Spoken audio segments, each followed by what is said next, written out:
You know, I've worked with older adults for over 2 decades, and if there's one thing I've learned, it's this. Walking isn't just movement, it's confidence, it's freedom. But the fear of falling can chip away at that freedom, slowly. What I want to do today is share a few simple walking habits that many older adults I know use every day, and they rarely fall. Let's walk through them together. Let me start with a small shift that makes a big difference, keeping your head up while walking. I know that might sound simple, but it's something many people stop doing as they get older. When your eyes are constantly glued to the ground, it changes your whole posture. Your neck tightens, your back rounds forward, and your body starts to move like it's unsure of itself. And you might not even realize it. It becomes automatic. But walking this way can actually make you less steady. Your body relies on your eyes for balance more than you might think. Looking down all the time limits the information your brain gets about your surroundings. That's why this habit can increase your chances of losing balance, especially on uneven ground or in unfamiliar places. I remember a patient of mine, Henry, 74, from Minneapolis. A proud gardener and always active, but one day he tripped walking from his driveway to the mailbox. No big step, no obstacle, just fell. When we talked about it, he admitted he had started looking down constantly, worried about cracks in the sidewalk, leaves, little things. I asked him to try an experiment. Just walk in the hallway at home, slowly, with his eyes focused about 6 feet ahead, not at his feet. It felt awkward to him at first, but within a few days, he said something. Clicked.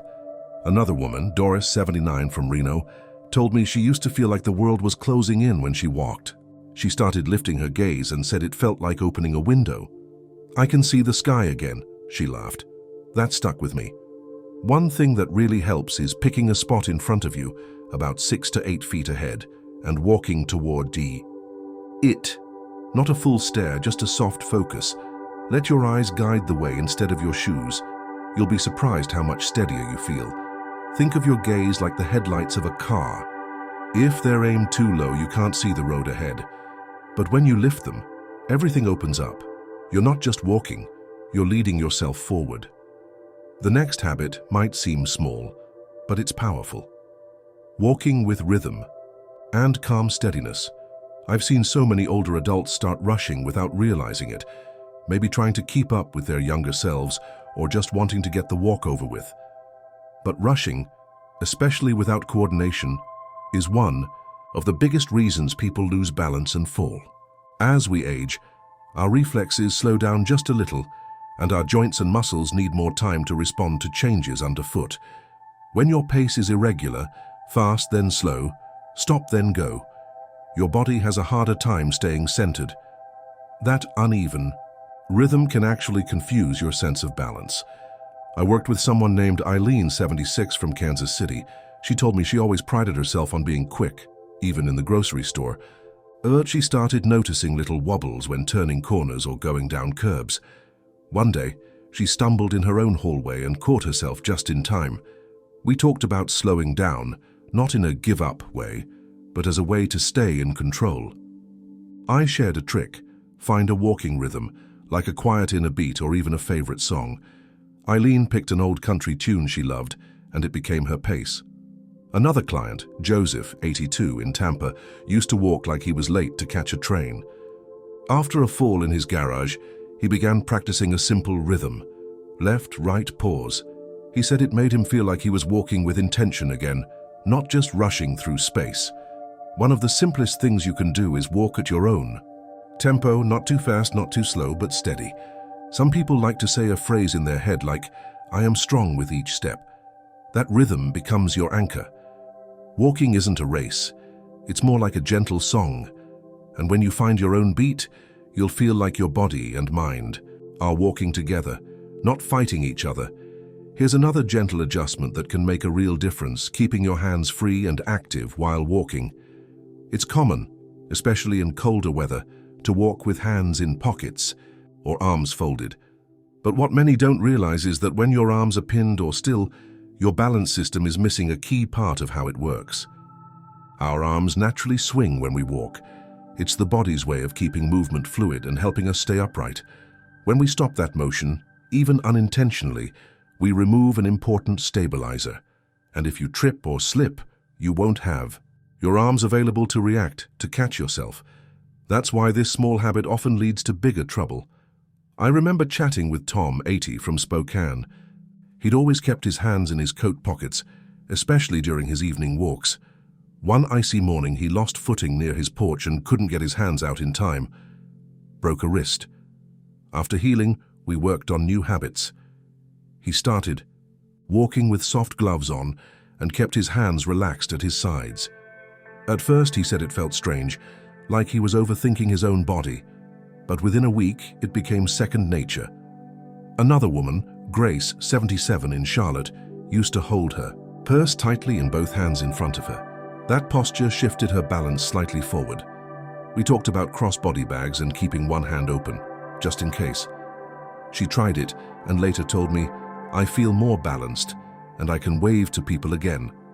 What often helps is simply letting your arms move gently with your steps, not exaggerated, just natural.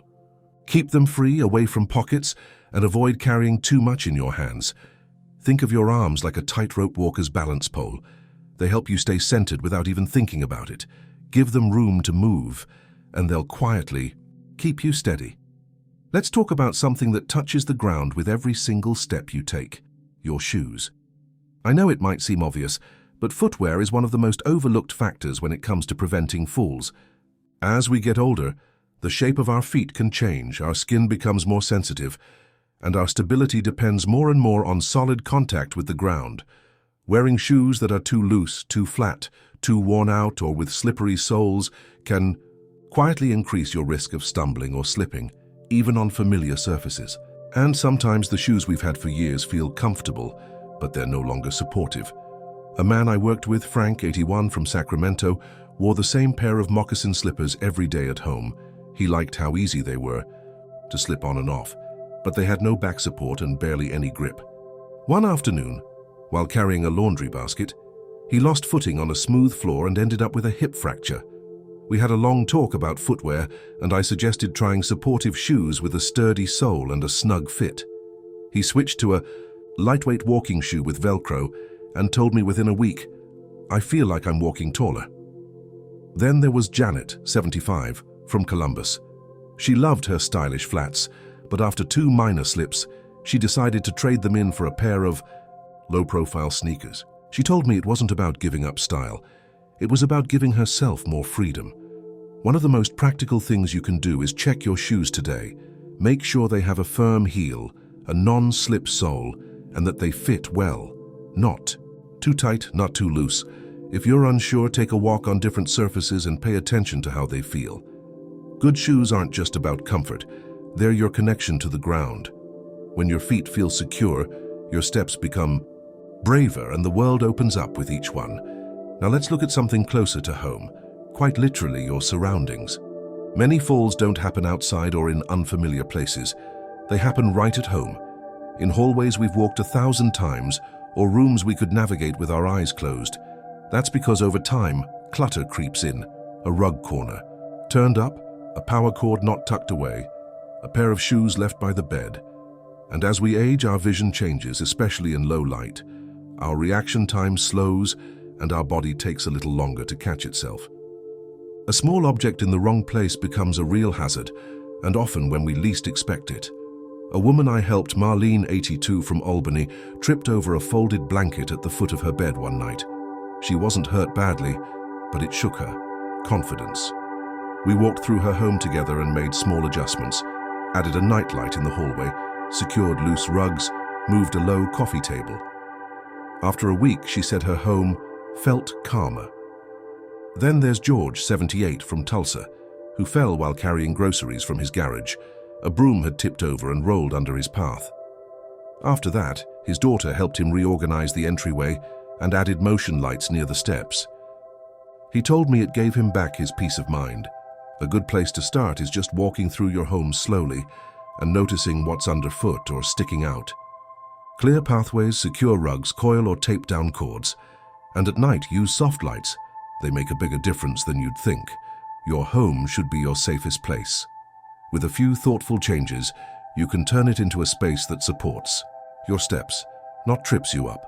Small adjustments today can help you walk with ease tomorrow. There's one more piece of the puzzle I often talk about, and that's strength and balance.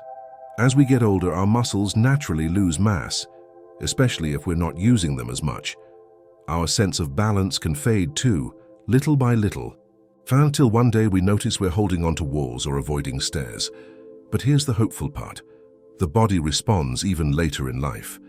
It doesn't take a gym or heavy equipment, just small consistent movements to remind your muscles and joints they're still needed, still capable, still alive in you. One client I remember clearly is Helen, 79, from San Diego. She hadn't exercised in years, and after a minor fall in her kitchen, she felt fragile. We started with the simplest routine, standing near a chair, rising onto her toes, shifting her weight gently from side to side. After a few weeks, she felt stronger, steadier, and more confident walking outside again. Then there was Doug, 84, from Richmond. He'd never done a workout in his life, but we found that gentle balance drills, like standing on one foot while brushing his teeth or lifting a leg slightly while waiting for the microwave, became habits he actually looked forward to. He joked it was like sneaking exercise into the day. What often helps is starting with 5 to 10 minutes of light balance and leg strengthening exercises each morning. Even just rising from a chair without using your hands or doing a slow march in place while holding a countertop makes a difference over time. Your body remembers. It may need a nudge, but it's ready to support you. Every small movement you make is like watering a garden, quiet, steady, and full of promise for stronger days ahead. If any of these walking tips spoke to you today, I'd love to hear which one felt most useful. Leave a comment and let me know. Your story might help someone else feel less alone. And if you found this helpful, consider subscribing and tapping the bell so you won't miss future videos. You're not walking this road by yourself. You're stronger than you think, and every step forward counts.